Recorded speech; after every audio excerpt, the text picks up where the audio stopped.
Oke, halo semuanya. Jadi dalam pembahasan kali ini, dalam video kali ini kita akan membahas salah satu metode. Jadi metode ini bisa dipakai dalam coaching, metode ini bisa dipakai dalam konseling, dan metode ini kita juga bisa pakai dalam kehidupan sehari-hari untuk mencapai goals atau outcome atau cita-cita.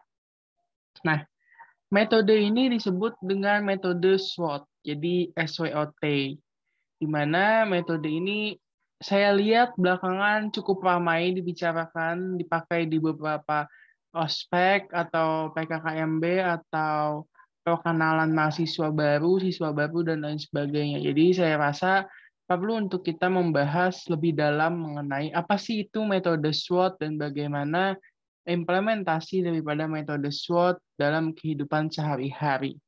Nah, berbicara mengenai metode SWOT, kita juga harus membahas apa sih itu metode SWOT dan kenapa ada istilah metode SWOT.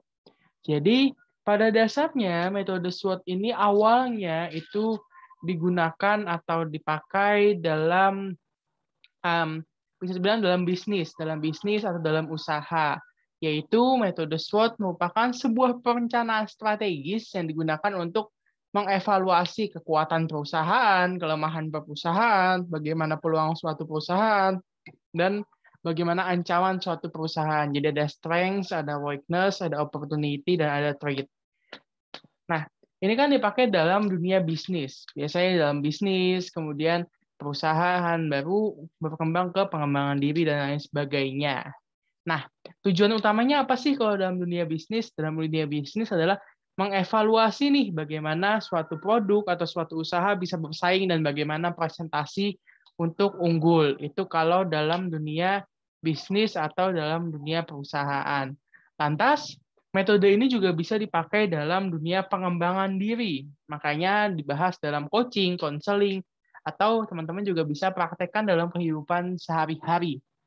Jadi, tujuan SWOT adalah kita bisa mengetahui diri kita lebih baik lagi dan menempatkan diri kita mudah dalam mencapai serta memilih outcome apa yang ingin kita tuju.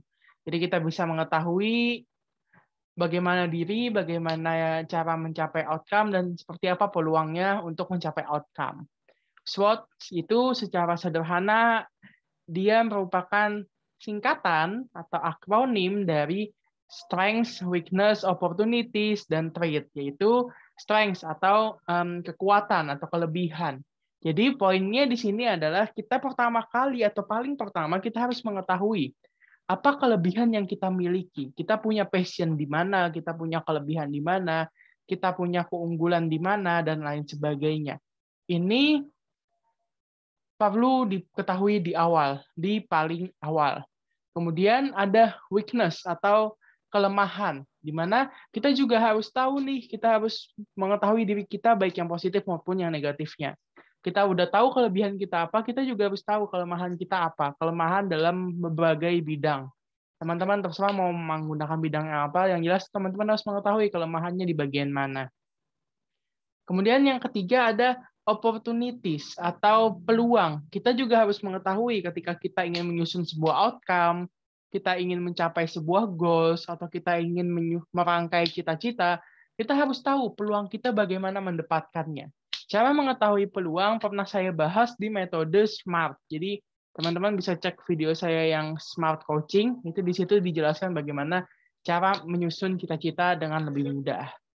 Kemudian yang terakhir adalah threat atau apa sih yang bisa mengancam daripada hal yang ingin kita capai. Apakah ada gangguan, apakah ada